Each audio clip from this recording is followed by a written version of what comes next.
بسم اللہ الرحمن الرحیم۔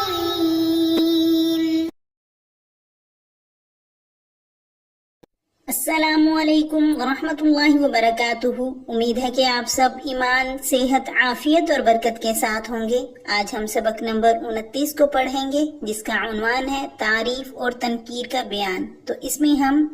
معارفہ کی 5ویں اور 6ٹھی قسم کو انشاءاللہ تفصیل سے پڑھیں گے۔ تو سب سے پہلے عبارت اور ترجمہ، اس کے بعد انشاءاللہ تفصیل پڑھیں گے۔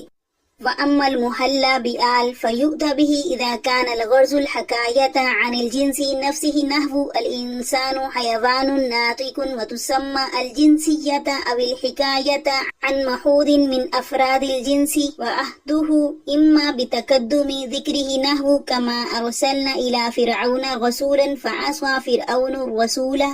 وَإِمَّا بِحُضُورِهِ بِذَاتِهِ نَحْوُ اليوم أكملت لكم دينكم، وإما بمعرفة السامع له نحو إذ يبايعونك تحت الشجرة، وتسمى آل أهدية أو الحكاية عن جميع أفراد الجنس نحو إن الإنسان لفي خسر، وتسمى آل استغراقية، وقد يراد بآل الإشارة إلى الجنس فرد ما نحو وَلَقَدْ أَمُرُّ عَلَى اللَّئِيمِ يَسُبُّنِي فَمَضَيْتُ ثُمَّ قُلْتُ لَا يَعْنِنِي، وَإِذَا وَقَعَ الْمُحَلَّى بِآلْ خَبَرًا أَفَادَ الْقَصْرَ نَحْوُ وَهُوَ الْغَفُورُ الْوَدُودُ۔ وَأَمَّا الْمُضَافُ لِمَعْرِفَةٍ فَيُؤْتَى بِهِ إِذَا تَعَيَّنَ طَرِيقٌ لِإِحْضَارِ مَعْنَاهُ أَيْضًا كَكِتَابِ سِبْوِيَّةِ وَسَفِينَةِ نُوحٍ، أَمَّا إِذَا لَمْ يَتَعَيَّنْ لِذَلِكَ فَيَكُونُ لِأَغْرَاضٍ أُخْرَى كتعذر التعداد أو تأثره نحو أجمع أهل الحق على كذا وأهل البلد كرام،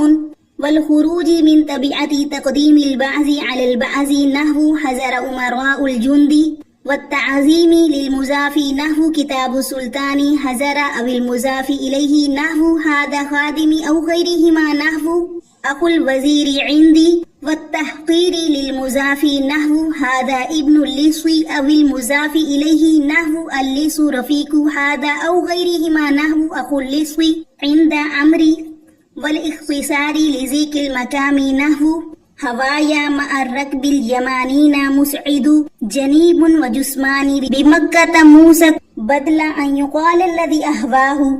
ترجمہ دیکھیے۔ اور بہرحال معرف باللام بس لایا جاتا ہے اس کو جبکہ غرض فی نفسی ہی جنس کی حکایت ہو، جیسے انسان حیوان ناطق ہے اور نام رکھا جاتا ہے الف لام جنسی، یا معہود کی حکایت مقصود ہوتی ہے جنس کے افراد سے، یا معہود کا ذکر پہلے آنے کی وجہ سے ہوگا، جیسا کہ بھیجا ہم نے فرعون کی طرف رسول، پس فرعون نے نافرمانی کی رسول کی، یا معہود کا خود حاضر ہونے کی وجہ سے، جیسے آج میں نے مکمل کر دیا تمہارے لیے تمہارا دین، یا سامع کا اس معہود کو جاننے کی وجہ سے، جیسے جب وہ صحابہ آپ سے بیعت کر رہے تھے درخت کے نیچے، اور نام رکھا جاتا ہے اس کا الف لام عہدی، یا جنس کے تمام افراد کی حکایت مقصود ہوتی ہے، جیسے بے شک تمام انسان خسارے میں ہیں، اور نام رکھا جاتا ہے اس کا الف لام استغراقی، اور کبھی ارادہ کیا جاتا ہے الف لام سے اشارہ کرنے کا جنس کی طرف کسی غیر معین فرد کے ضمن میں، جیسے اور تحقیق میں گزرتا ہوں کمینے پر تو وہ مجھے گالیاں دیتا ہے، پس میں گزر جاتا ہوں اس کے پاس سے تو میں کہتا ہوں کہ وہ مجھے گالی نہیں دے رہا۔ جب واقع ہو معرف باللام خبر تو قصد کا فائدہ دیتا ہے،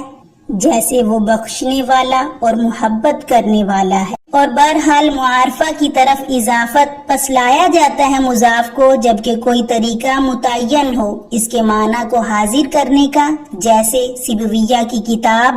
اور نوح کی کشتی۔ جب کوئی طریقہ متعین نہ ہو تو یہ دوسرے مقاصد کے لیے ہوگا، جیسے تعداد کے لیے بیان کا متعذر اور اس کا مشکل ہونا، جیسے اہل حق نے اس پر اجماع کیا اور اہل بلد معزز ہیں۔ بعض کو بعض پر مقدم کرنے کی اتباع سے بچنا، جیسے لشکر کے امراء حاضر ہو گئے۔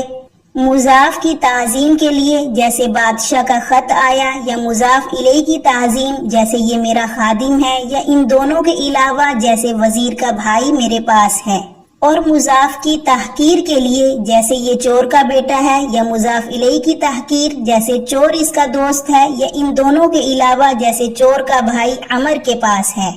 اور اختصار کرنا مقام کی تنگی کی وجہ سے جیسے میرا محبوب یمنی سواروں کے ساتھ جا رہا ہے، آگے کیا ہوا ہے اور میرا جسم مکہ میں بندھا ہوا ہے، بدل اس کے لیے کہ کہا جائے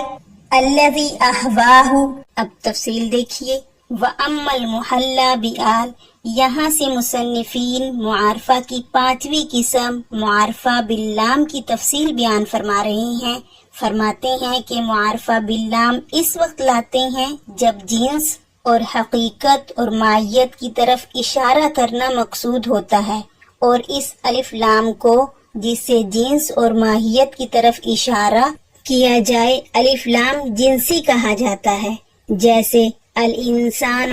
حیوان ناطق۔ تو اس مثال میں الانسان کا الف لام جنسی ہے، کیونکہ اس سے کسی ایک فرد کی نہیں بلکہ انسان کی جنس اور اس کی حقیقت کو بیان کرنا مقصود ہے۔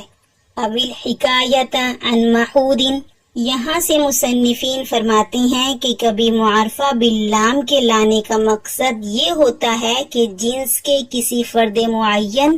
اور معود کی طرف اشارہ ہو جائے، یعنی جو متکلم اور مخاطب کے درمیان متعین ہو، وہ فرد معین ایک بھی ہو سکتا ہے، دو بھی ہو سکتے ہیں، اور دو سے زائد بھی ہو سکتے ہیں، مگر اس کے لیے ضروری ہے کہ اس فرد خاص کا تعین 3 طریقوں میں سے کسی ایک کے ذریعے ہو، یا تو اس طور پر کہ اس فرد معین کا تذکرہ ما قبل میں آ چکا ہو، جیسے کما ارسلنا الی فرعون رسولا فعصى فرعون الرسول۔ تو اس آیت مبارکہ میں محل استشہاد اور رسول کا الف لام ہے جو عہدی ہے، کیونکہ رسول کا تذکرہ اس سے پہلے بھی الی فرعون رسولا میں آ چکا ہے، لہذا الرسول سے بھی مراد وہی رسول اول ہوگا۔ وَإِمَّا بِحَضُورِهِ، یہاں سے دوسری صورت بیان فرما رہے ہیں کہ دوسری صورت یہ ہے کہ اس فرد معین کا تذکرہ سابق میں تو نہیں آیا مگر وہ بذات خود موجود ہے، جیسے الیوم اکملت لکم دینکم۔ تو اس آیت میں محل استشہاد الیوم ہے، کیونکہ اگر یوم کا تذکرہ ما قبل میں نہیں آیا ہے، مگر چونکہ یہاں خود یوم حاضر کی طرف اشارہ ہے جو خارج میں ذات المحود ہے، اس لیے الف لام عہد کا ماننا صحیح ہے۔ اور آگے وَإِمَّا بِمَعْرِفَةِ السَّامِعِ، اسی طریقے سے سامع اور مخاطب اگر اس فرد معین کو کسی طریقے سے جان لے قرائن وغیرہ کے ذریعے، تب بھی اس فرد معین کے ما قبل میں مذکور ہونے کی ضرورت نہیں ہے، جیسے اذ یبایعونک تحت الشجرۃ۔ تو اس آیت میں محل استشہاد الشجرۃ کا الف لام ہے، جو ہر مخاطب قرینے سے جان لیتا ہے کہ اس سے وہی متعین درخت مراد ہے جس کے نیچے آپ صلی اللہ علیہ وسلم نے مقام حدیبیہ میں صحابہ کرام سے بیعت کی تھی۔ اب الحکایت عن جمیع افراد الجنس، تو یہاں سے مصنفین فرماتے ہیں کہ کبھی کبھی الف لام سے جنس کے بعض متعین افراد مراد نہیں ہوتے۔ مذکورہ تینوں قسم کے الف لام کو الف لام عہدیہ کہیں گے، بلکہ تمام افراد کی طرف اشارہ کرنا مقصود ہوتا ہے، اور اس الف لام کو استغراقی کہا جاتا ہے کیونکہ یہ تمام افراد کو شامل ہوتا ہے، جیسے ان الانسان لفی خسر۔ اب اس آیت مبارکہ میں الانسان کا الف لام استغراقی ہے جو انسان کے ہر فرد کو شامل ہے، اسی لیے ترجمہ یوں کرتے ہیں کہ بے شک تمام انسان خسارے میں ہیں، اور الف لام استغراقی ہونے کی دلیل یہ ہے کہ اس کے بعد الا الذین آمنوا سے استثناء کیا گیا ہے، چونکہ استثناء کی دونوں قسموں متصل اور منقطع میں متصل ہی اصل ہے، اس لیے مستثنا متصل ہی مراد لیا جائے گا، اور استثناء متصل کی شرط یہ ہے کہ مستثنا مستثنا منہ میں داخل ہوا، اور یہ دخول اسی وقت ہوگا جب الانسان کے الف لام کو استغراقی مان کر الذین آمنوا کے افراد کو اس میں داخل مانا جائے۔ وقد یراد بآل، یہاں سے فرماتی ہیں کہ کبھی الف لام سے جنس کے فرد غیر معین کی طرف اشارہ ہوتا ہے، ایسی صورت میں وہ معارفہ نکرہ کے درجے میں ہوتا ہے اور اس کے ساتھ نکرہ ہی کا معاملہ کیا جاتا ہے، جیسے وَلَقَدْ أَمُرُّ عَلَى اللَّئِيمِ يَسُبُّنِي فَمَضَيْتُ ثَمَّ قُلْتُ لَا يَعْنِنِي، لعیم بمعنی کمینہ، سبا یسبو سبن گالی دینا، مزا یمزی مزین گزرنا، تو اس شعر میں محل استشہاد اللعیم ہے، جو لعیم نکرہ کے درجے میں ہے اور مراد کوئی بھی کمینہ ہے، اور نکرہ کے درجے میں ہونے کی دلیل یہ ہے کہ آگے جملہ یسبونی ہے جو لعیم کی صفت واقعہ ہے، اور ضابطہ یہ ہے کہ جب جملہ صفت واقعہ ہو تو موصوف کا نکرہ ہونا ضروری ہے،